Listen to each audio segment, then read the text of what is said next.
तो साहब बात कुछ ऐसा है, मिडिल क्लास आदमी रोज़ खुद से समझौता करता है। नए कपड़े बाद में, नए फ़ोन बाद में, नई चीज़ें बाद में, पहले घर पहले जिम्मेदारी।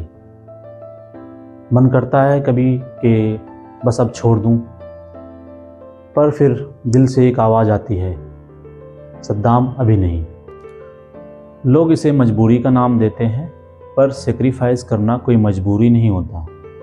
ये एक असली प्यार होता है, एक असली फ़र्ज होता है।